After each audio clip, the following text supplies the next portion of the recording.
This is problem 5.59. It is on page 260. Three different drive belt profiles are to be studied. If at any given time each belt makes contact with one half of the circumference of its pulley, determine the contact area between the belt and the pulley for each design.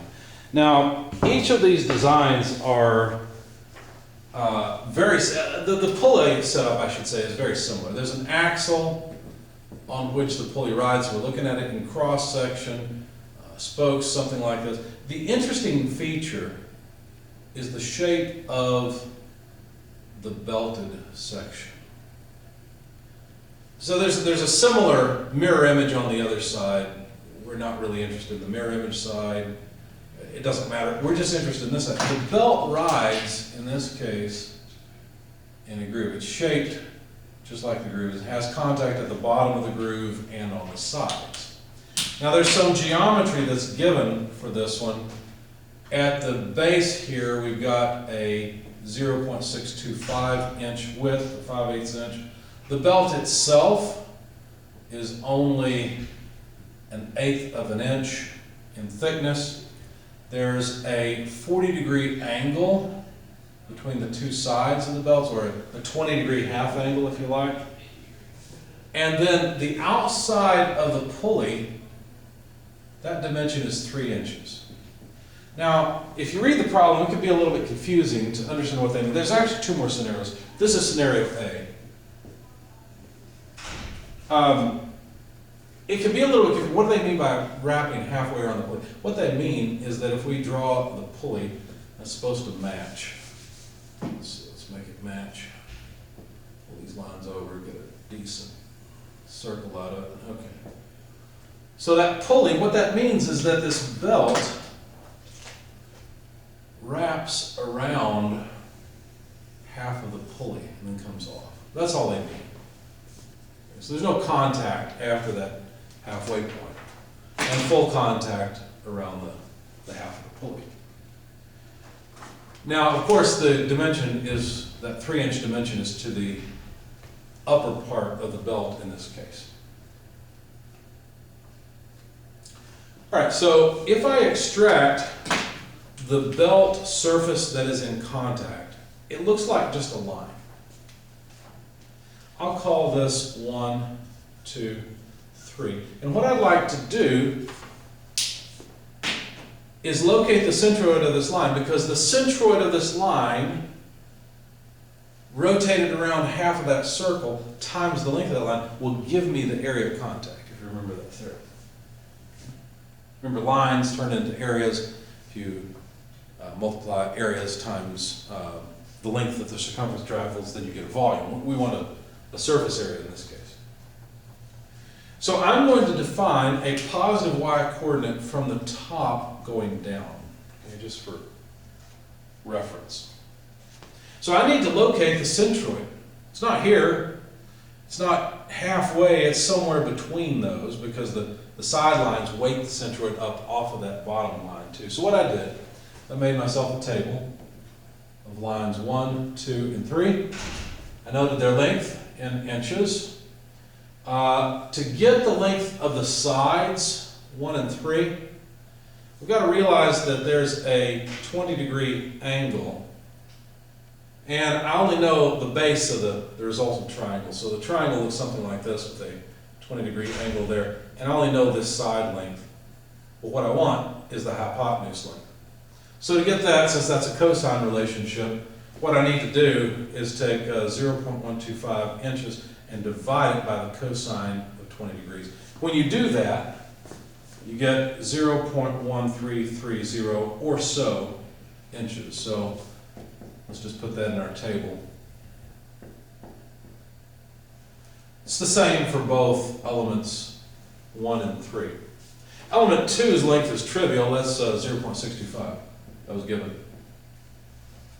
And then to locate the centroid, what I'm going to do is note the location of the centroid of the individual pieces. So the horizontal line and the angled lines. Well, the angled lines, their centroid is pretty simple. It's just half of 1/8 of an inch, right? Just half of this height, this 0.125 height. So 0.125 over 2 is 0.0625 inches. That's the same for both elements or lines 1 and 3. And then the centroid of the horizontal line is simple. It's down at 0.125. It's down to the eighth of an inch. Now, if we multiply Ly, get inches squared from this, we get 313, 9 or so times 10 to the negative third inches. Same thing down here for element 3. For element 2, taking the product, we get 0.078125 or so. Well, actually, that's accepted. Now, if I add all the lengths up, the sum of the lengths is equal to 0.891. The sum of y times the length, this column, is about 0.09475. Okay. Then to locate the center of this line segment, the whole line segment, all I have to do is divide the sum of the LYs or YLs, if you like, divide the sum of the L's. So 0.09475 divided by 0.891. And that comes out to about 0.1063 inches. Let's see if that makes sense. So what we've just discovered is that the centroid is not down at 1.125, which would be this line. It's a little above that. Yeah, that makes sense. Notice this segment 2 is pretty long. It's going to weight the center down towards it. But it's not half of, the centroid is not at half, right? It's beyond 0.0625. So that makes sense. That seems reasonable. Then the area that is in contact from here all the way over to there is just pi YL. Now, let's be careful. Notice that I've measured the distance y sub c from the outside, but that's not what I really need. The revolution occurs around this axis. What I really need is the distance from this axis to the centroid of that line. So let's be careful here. That's the y that I need. So that is 3 inches out minus 0.1063 inches, you see, because you go out from here 3 inches, then come back by YC. So y, the distance that I need for this equation, in order to calculate the path length that the centroid travels as it goes from here all the way over there, that swept line. To get that number, it's 3 minus this, that's 2.8937 inches. That's what goes in here. So we get pi times y, 2.8937. That's the radius along which the centroid of that line segment travels, multiplied by L. Now, what is L? Well, L is just the length of the line. I've already got that. The total length of the line is 0.891. Now, I had a few more decimal places, so I used them here. 0.891044. This comes out to a contact area of about 8.10 square inches. So there's the contact area between that flat belt and its pulley. And that was just part A. Part B modifies this, just that part. So let me just draw that part. In fact, it looks something more like this. You know anything about V-belts, you know that V-belts are made not to ride down in the bottom. They actually only make contact. Let's see, something like, now they didn't draw it out of the, I don't think they drew it out of the outer radius. Let's see, let's look. Yeah, they drew it down below. But normally, V-belts actually do ride outside of the radius of the pulley. And so they don't ride, they're not supposed to touch in the bottom. So the area of contact is actually just, well, it's just that length there. You see? So it's just the two sides that are in contact with the pulley. That's a lot easier than what we just dealt with. Since that length actually rides inside, according to them, inside of the pulley radius, notice the pulley would be somewhere like this.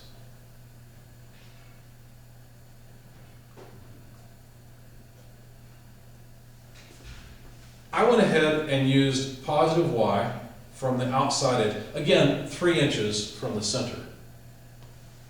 And then they said that there was a 80 thousandths gap from the top of the outside radius, the outside diameter of the pulley, down to the top of the V-belt. So that's where this line begins. So that's 0.08 inches. So I need the centroid of these two lines. Now that's not terribly difficult, because the centroid of each of the lines is just halfway along the length of the line, so that's halfway on the height. But what is the height? Well, the height of that V-belt, they said, is 3/8 of an inch. That's a standard V-belt size, a 3/8 inch V-belt. So the location of the centroid, if I measure from Y here, Y sub C, would have to be, well, let's see, 0.08 inches. So I've got to go from here down to here. And then plus half the height of the V-belt. So plus 0.375 inches over 2. And that comes out to a Y sub C of 0.2675 inches. But that's not the Y I'm interested in. The Y I'm interested in is the distance from the axis up to this centroid. So what I need to do is take 3 inches and subtract off what I've just calculated here, which is Y sub C. All right, so 3 inches minus 0.2675 inches gives me a Y value of 2.7325 inches. And to get the length of these sides, so I want the total length of this side plus this side, that length L would be 2 times, well, let's see, again I've got a triangle here. That triangle, let's see if I pull it out over here, is 3/8 on this side, a 20-degree angle, because they've used the same angle for this V-belt of 40 degrees from here to here. So just 20 degrees is the half angle. I guess I should put that outside. And so again, it's a cosine relationship to get the hypotenuse. That's what I want. So 2 because there are 2 sides, but then 1 hypotenuse would be 0.375 over cosine of 20 degrees. Okay. I'll switch back to black because I think it shows up better on the board. So that total length then, that total length of contact comes out to about 0.7981 inches. And then it's the same equation. So this is the answer for part A. Let me jot it down. 8.1 square inches or so. For B, I'll use the same thing. Notice I don't have to deal with this table. The locating the centroid of these 2 line segments is trivial. It's easy. So I didn't need all of that. But the equation is still the same. I still have a 180-degree wrap angle. So in this case, what changes? Well, the location of the centroid, the length of the lines, and the answer. So Y, 2.7325 inches multiplied by L, 0.7981 inches. Do the math, and you find out, or let your calculator do the math, this is about 6.851 square inches. Let's jot that down for our answer, 6.851 square inches. Why less? Well, probably because this flat belt had so much contact along that length. Anyway, that's part B. Part C, things change yet again. Let me reference this. Get rid of a lot of excess stuff. Now the shape is a round belt. So a belt is put into the pulley that is just round. The part that's in contact is basically part of a semicircle. The belt is round and rides out of the groove. Now coming up with the length is not too difficult. The length in contact from here to here is just half the perimeter of a circle. By the way, the radius of this belt is 1/4 of an inch. Let's note that. So the perimeter of a circle is just 2 pi r. If I want half of that, then it's just pi r. So pi times 0.25 inches. That is a length of about 0.7854 inches. Where's the location of the centroid?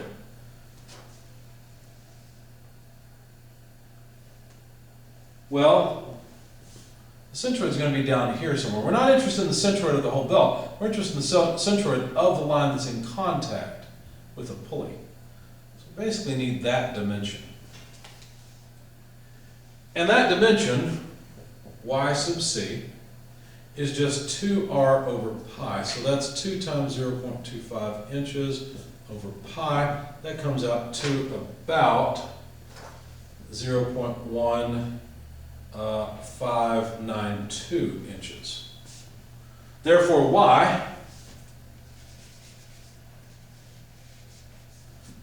is 3 inches from here to here minus 0.1592 inches, which comes out to about 2.8408 inches. Well, again, that changes the radius of the centroid's path and the length of the belt in contact. So y is 2.8408 inches. L is 0.7854 inches. Do the math, and you find that for C, this area of contact is about 7.01 square inches. So it looks like the flat belt has the most contact, the round belt has the second most contact, or the contact area, and then finally the V belt has the least contact area.